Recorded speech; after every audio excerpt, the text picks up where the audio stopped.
She stood in the middle of my office, holding a prenup I'd never seen before, with my forged signature at the bottom. She smiled and said, "It's just standard, babe." I laughed. Then I slid the real copy across the table. "Then explain why your version gives you 50% of a company you've never worked for." Her face turned white. "I'm Mason, 35. I built my life from dirt." Not metaphorically. I literally shoveled dirt and laid pipe for 15 years to fund my dream. A startup chain of clean energy car washes across Texas. Started with a leaky hose and a beat-up van in El Paso. Now I run a company valued at $12.6 million. And I almost gave half of it to a woman who played me like a damn fiddle. Enter Naomi, 30, smart, charming, and hotter than asphalt in July. We met at a fundraiser for Green Initiatives in Austin. She was doing PR for an eco-fashion brand. I liked her vibe. She was funny, politically woke, and always talking about building an empire together. We dated for 2 years. 8 months ago, I proposed. I thought I won the love lottery.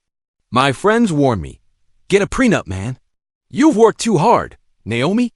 She didn't even blink when I brought it up. Said, "Of course. I get it. This is your baby." We went over everything.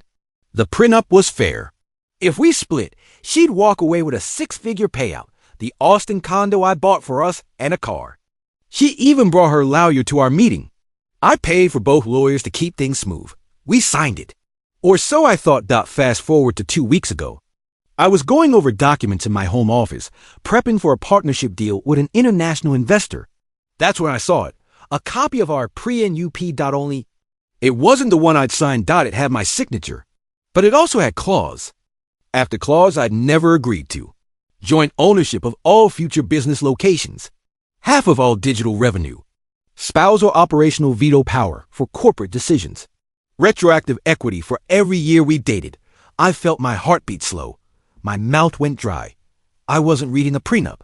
I was reading a stick-up note with legal stationery. I opened my safe, dug out the real notarized copy. Side by side, they looked identical except hers was a forged fantasy she planned to enforce after the wedding. I stared at it for an hour, not out of confusion, out of disbelief, because this wasn't a mistake.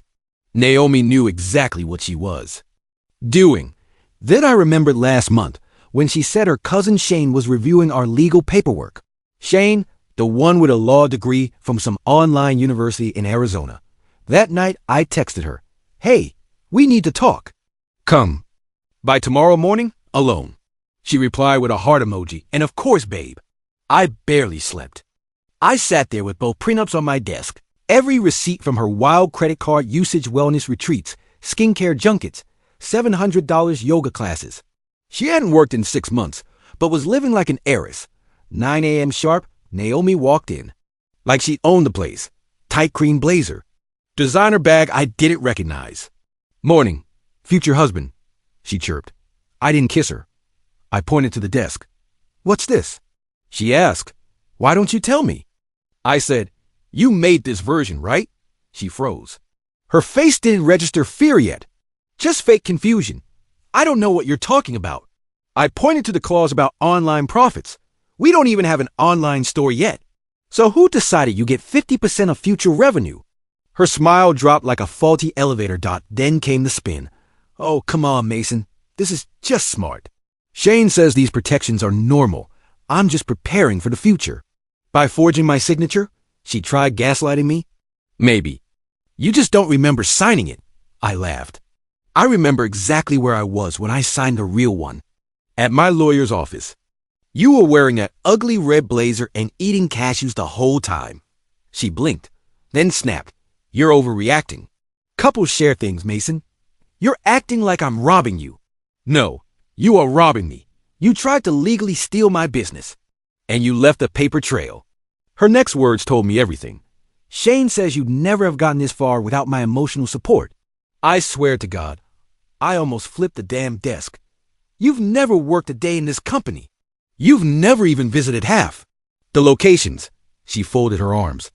"Emotional labor counts. You really think pep talks equal equity?" She went silent. Then she smiled. "You're not going to call off the wedding. It's 2 months away. We've already sent invitations."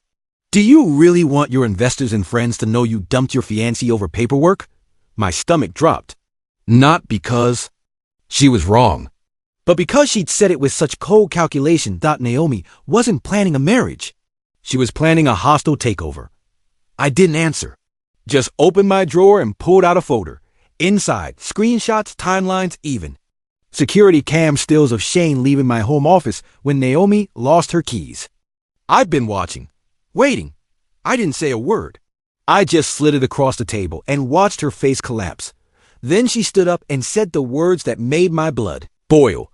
You just made a huge mistake. Shane says I can still sue for palimony. I leaned back in my chair. Tell Shane, I said. I hope he likes courtrooms. Naomi didn't call, didn't text, just vanished for 2 days. I thought maybe I finally scared her off. I was wrong. Day 3, I walk into HQ and everyone's whispering. My assistant Lexi runs up to me, eyes wide, phone in hand. Sir, you need to see this. Naomi had posted a 3-minute TikTok. Caption: when your billionaire fiancé turns into a monster. The video? Her fake crying, shaky voice. Sitting in our shared condo. I gave up everything for Mason, she sobbed. I supported him when no one else did. And now he's kicking me out with nothing because I asked for fairness. I froze. She even added screenshots. Cherry-picked text with zero context, including one where I said, "You're not part of this company." She made it look like abuse. The internet lit up. By noon. Hashtag car wash king was trending. Not in a good way. The comments were brutal. Another. Tech bro exposed. Gaslighting 101.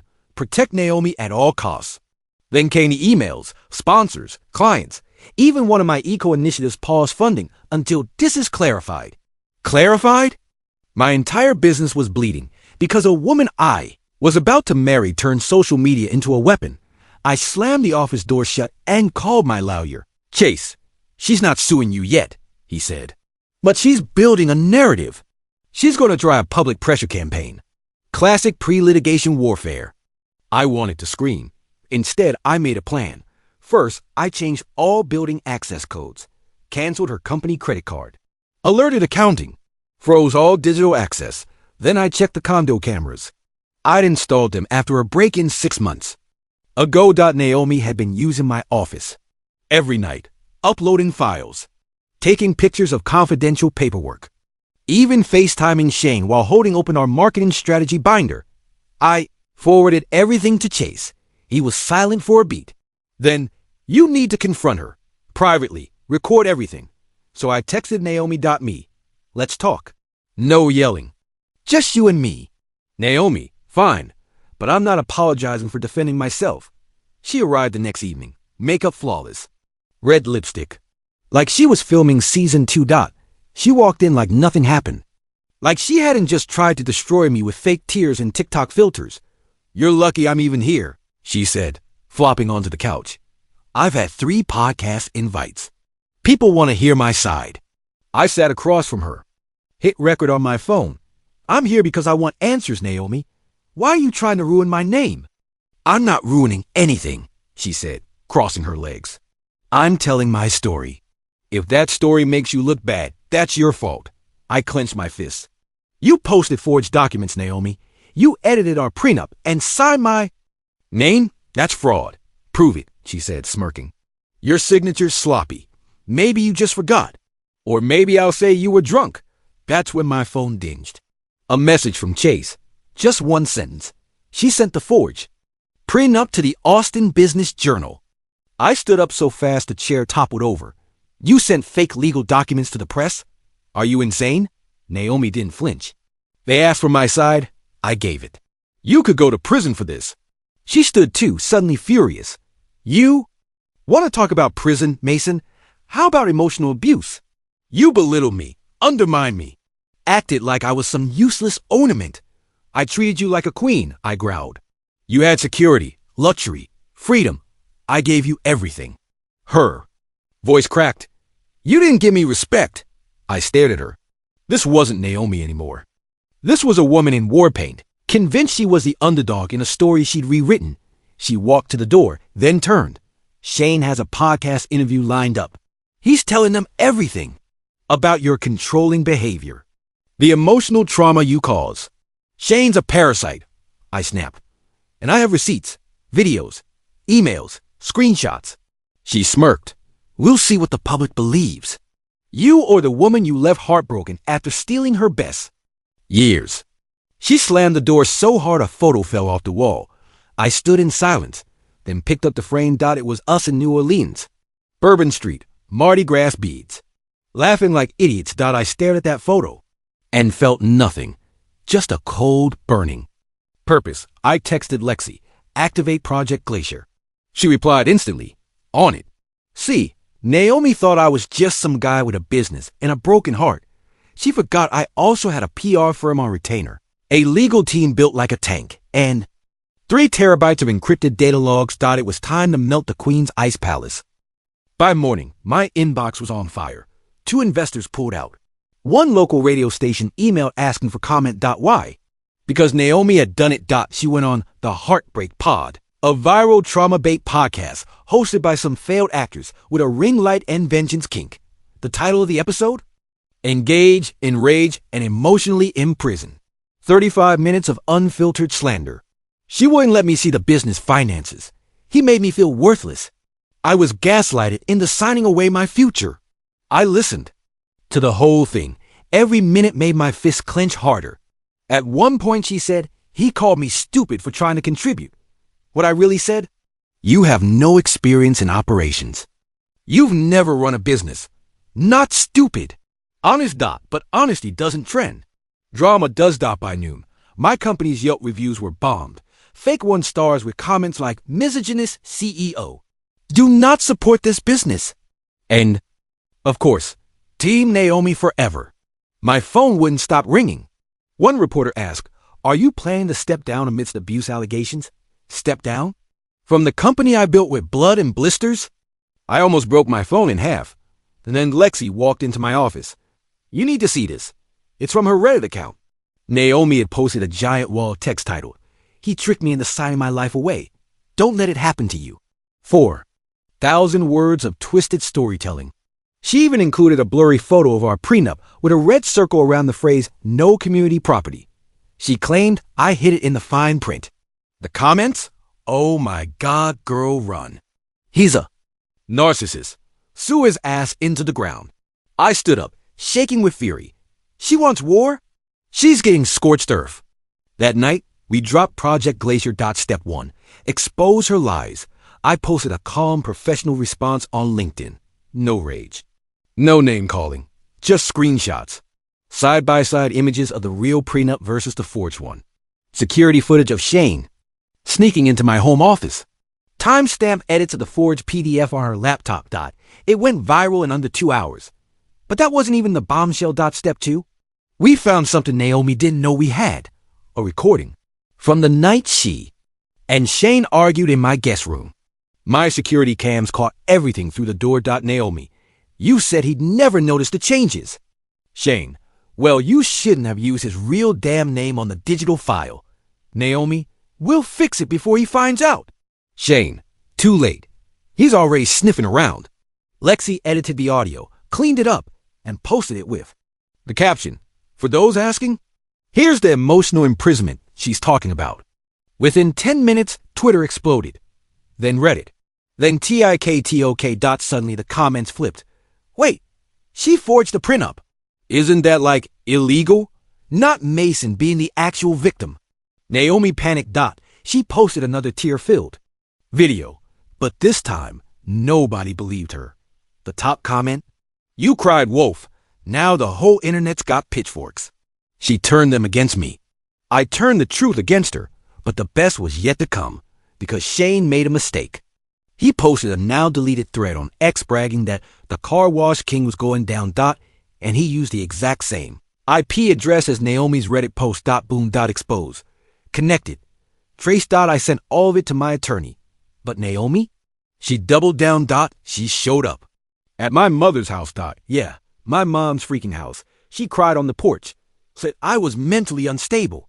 Said I refused therapy and was hiding money in crypto. My mom called me in hysterics. What is going on? Naomi said, You were going to abandon her with nothing. She tried to steal everything, I said.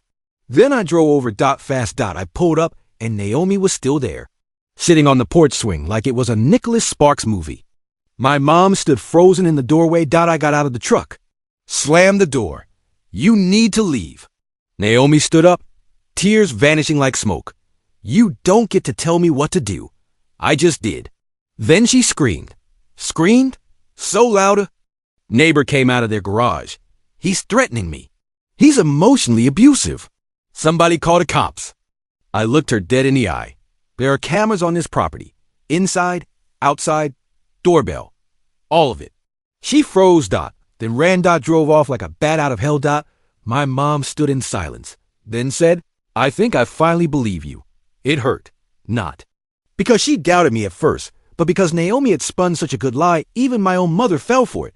But that night, something better happened. A message from a woman named Alicia, who claimed to be Shane's ex-wife. Hey, I saw your story. I think you need to see what Shane did to me before he tried it with you. Alicia's message shook me. Shane used me the same way. If your fiancé's involved, you need to act fast. She sent over a PDF, a scanned affidavit from her divorce case. Shane had tricked her into co-signing a fake investment agreement, promised they'd launch a green tech startup. Instead, he drained her savings, forged documents to transfer ownership, then disappeared after flipping the scam into a pity story for his next target. Sound familiar? I called her. She answered. On the second ring, her voice was calm, almost too calm. I saw the podcast, she said. Naomi looks just like I did when I believed him. Same hollow confidence, same fake victim act. I asked her, did Shane ever mention something called equity marriage planning? She laughed bitterly. That's his con. He tells women to pre-stage divorces. Collect documentation. Make the guy look like a controller so they can cash out without ever being married. My stomach turned. Naomi wasn't just planning a prenup ambush. She was building a divorce kit. Before the vows were even said, I ended the call and walked into my office. Lexi was already sitting there, pale. I think you need to see this, she whispered, flipping her laptop toward me. An email. Send from Naomi to our largest competitor, EcoSheen Inc. Subject line. Proposed partnership once ownership secure. Body text. I'll have 50% equity in Clearwave by the end of Q2. Once confirmed, I'd like to discuss acquisition or brand merger. I can bring over all internal documentation, vendor lists, and marketing strategy. There was an attachment, my business plan, every forecast, every trade secret. She sent it last week. While sleeping in my bed, while kissing me goodnight, while calling me her forever. I nearly threw up. Then Lexi whispered, that's not all. She pulled up security footage from the warehouse. Naomi wasn't alone. She'd visited twice with a man, not Shane. Another guy. Late 30s, athletic, casual suit, touching her lower back. Walking through my damn operations center. Lex, I click play on the audio. And once it's under my name, Naomi was saying, you'll oversee logistics. Shane says we should appoint you coup. The man laughed. Then it's ours, baby. Ours? I felt my vision go blurry. This wasn't just about betrayal. This wasn't about Shane. Naomi was planning to give my company to someone else. I ran a reverse search on the guy. His name, Dylan Cross. Turns out Dylan is Shane's former business partner. Guess what? He's also Naomi's ex. They dated before me. For 2 years. I had no idea. And now they were working together to steal my company. This wasn't a breakup. This was a hostile corporate hijacking. And I was the mark. I called Chase, my lawyer. New development, I said. She's committing corporate espionage. Then, we escalate, he replied. Freeze everything. Assets, IP, contracts, and we file an emergency injunction. I hung up, shaking, then drove home. Naomi was there, sitting on the couch, sipping wine like nothing was wrong. Nice of you to show up, she said. I had to cancel our cake tasting. Hope you're happy. I dropped the printed email on the coffee table. She didn't even flinch. Double quotes. Oh, that, she said. It was just a hypothetical. A hypothetical? You're selling confidential data to competitors. Her voice went icy. You're not married yet. So technically, none of that's protected. Yet, I stared at her. And that's when she said it. The twist I didn't see coming. You were always just a stepping stone, Mason. Excuse me? I needed you to learn how real business worked, so I could help build my own. Dylan knows what I'm worth. He wants me as co-CEO, not just a trophy. My chest tightened. So you use me? She smirked. I evolved. You just got left behind. That's when I knew ... She didn't just betray me. She cloned my business model, sold me out to my competitor, and planned to replace me with her ex, all while pretending to plan a wedding. I didn't yell. I didn't cry. I smiled. You just handed me the smoking gun, Naomi. Oh, please. You think any of this will stick? No, I said, walking to the door. But when I subpoena your devices and freeze your accounts, I hope Dylan likes sharing the backseat of a police car. Her smile cracked just a little. Naomi still didn't believe it was real. Even after I left the house, she texted me, "You're bluffing. You'd never tank your own company to get back at me. Dylan says you're too emotional to win in court." I didn't respond because I wasn't bluffing. I was already 5 steps ahead. The next morning, my attorney filed a civil suit for fraud, attempted corporate espionage, and defamation. Emergency injunction granted. Naomi's bank accounts were frozen. Her laptop and phone were subpoenaed. My IT team began pulling backups of every email she'd ever sent through our shared accounts. And that was just the beginning, because then we went public. Lexi published an official statement on Clearwave's website titled, "Setting the Record Straight, Facts Over Fiction." In it were all the receipts. Forgery, wire fraud, collusion with competitors. It ended with, "We value integrity above all else. Our company was built on trust. Betrayal has no place here." Naomi was done pretending. She went full scorched earth on social media. "I'm being harassed by my ex. He's trying to silence me because I spoke up. His lawyers are threatening me because I'm a woman." Cue the TikTok sobbing. Cue the sad music overlays. Cue the filtered slow-mo walk through the park videos. But this time, the internet didn't believe her. Why? Because the truth was louder. Screenshots of her emails with EcoShine were circulating. Clips of her and Dylan sneaking into my warehouse. Audio of her laughing about faking abuse. She'd lost control of the narrative. And the best part? Alicia came forward. Shane's ex-wife posted a video titled, "How Shane Used Me to Steal My Inheritance. Don't let his sister help him do it again." It hit 1 million views in 2 days. Now everyone saw it. Naomi wasn't a victim.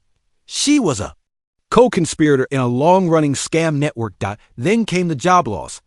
Remember that eco-fashion company she worked PR for? Yeah, they fired her, publicly. Posted a tweet that said, "We were unaware of our former contractor's unethical conduct. We condemn fraud in all forms." Boom. But Naomi didn't break. Not yet. Instead, she counterattacked. She filed a restraining order against me, claimed I was stalking her, harassing her, said I'd showed up at her mom's house screaming threats. Except I wasn't even in the city that day. I was in court with Chase. We showed the judge GPS logs, security footage, and even my calendar. Slam-dunk. The judge dismissed it on the spot and hit her with court fees. That's when Naomi started cracking. She went silent for 3 days. Then her cousin sent me a video. Private Snapchat Naomi posted to her close friends list. It showed her crying in her room, yelling at someone off camera. "You said it would be fine. You said we get the business and be out." Then a voice answered, "Dylan, stop freaking out. We'll just pivot. We can use the scandal to build our own brand." Naomi screamed, "You don't get it. I lied to him. I said I was pregnant." My blood turned to ice. What? I played the video again. Pregnant? She never told me. Not once. Was it true? A scare? A trick? A weapon? I forwarded it to Chase. He called 5 minutes later. "Mason, she's trying to set up leverage. False pregnancy. Claims have been used in civil cases before. It's dirty, but it happens." I felt like I couldn't breathe. This woman wasn't just vindictive. She was strategic. She tried forging documents. That failed. She tried destroying my reputation. That failed. Now she was using biological manipulation to force my hand. But I wasn't scared. I was furious. Because 2 hours later, I got a call from a reporter at Austin Weekly. She said, "Naomi's pitching us an exclusive story. Claims you cheated on her during the engagement with your assistant." Lexi, are you kidding me? I nearly punched a hole in the drywall. I called Lexi immediately. She was crying. She said she's going to ruin my name. Mason, she's telling people I seduced you for a promotion. She's lying, I know, but she messaged my fiancé. He dumped me. I gripped the phone tighter. I swear to God, Lex, I'll fix this. This wasn't just a betrayal anymore, Dot. It was a full-scale character assassination. Naomi wasn't out for money now. She wanted me erased. And then I realized something horrifying. She still had the ring, the $38,000 ring I custom designed. She was wearing it in every TikTok video, Dot playing the victim, with my diamond on her finger. The $38,000 ring still shimmered in her videos, Dot. She wore it like a trophy. A glittering lie on her finger. Caption after caption. Healing after narcissistic abuse. The internet had turned. Her sponsors had dropped her. But she was still clinging to the one thing she thought made her look chosen.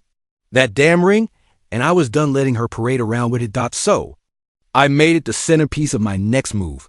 We filed a civil recovery lawsuit. In our state. Engagement rings are conditional gifts based on the marriage actually happening. No wedding? No ring. Naomi ignored the court notice. She thought it was empty posturing. Until the marshal showed up at her yoga class and served her mid-downward dog. Witnesses said she cried, not because she was embarrassed, but because her lawyer dropped her the next morning. Apparently she'd been selective with the truth. But Naomi wasn't done. She went full psycho PR mode, tried faking a miscarriage. Story. Posted a black and white photo of baby booties with the caption, "Some dreams are taken from us too soon." Hashtag loss, hashtag grief. She never said the word miscarriage, but she didn't have to. The comments poured in. "We're so sorry, Naomi. Stay strong, mama. He'll pay for what he did." That's when I dropped the final nuke. Lexi's fiancé came forward. The same guy Naomi texted lies to. He posted screenshots.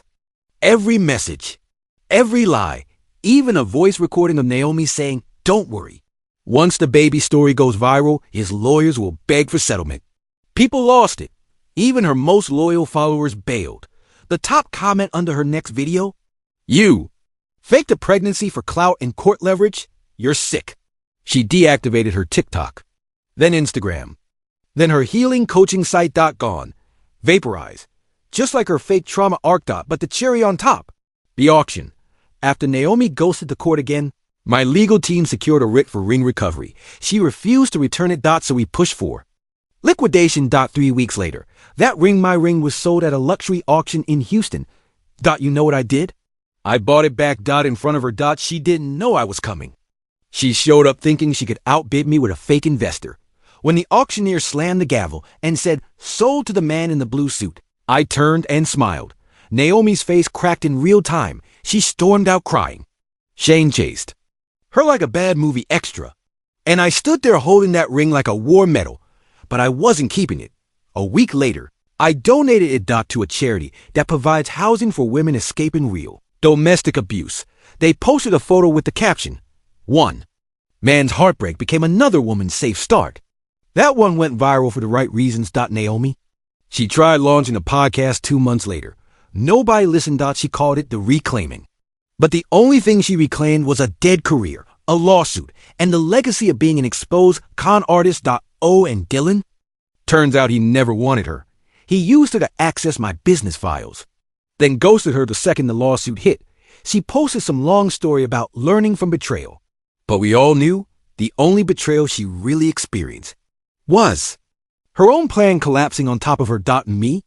I rebuilt everything, tightened contracts, reworked my team, promoted Lexi. Yeah, the assistant she accused of seducing me to director of strategy. She deserved it. No ring, no scandal, no TikTok monologue. Just real loyalty. Now I live quiet, smart, careful, but sometimes I still see Naomi's face in my inbox. Fake accounts, weird usernames. Messages like, "Do you ever miss me? We could have been unstoppable. I'm sorry, please." But the best one? "Do you still have the ring?" I never reply because I know exactly where that ring is. I know Naomi will never touch it again, just like she'll never touch a single inch of what I built, because she didn't just lose me. She lost everything. That's the end of today's story. Did things turn out the way you thought, or were there some surprises along the way? Share your thoughts in the comments. I'd love to hear what you think. If you enjoyed this journey, don't forget to hit the like button. And if you haven't joined the community yet, now's the perfect time. Subscribe and turn on notifications so you're always the first to catch new stories. Thanks for watching, and I'll see you in the next adventure.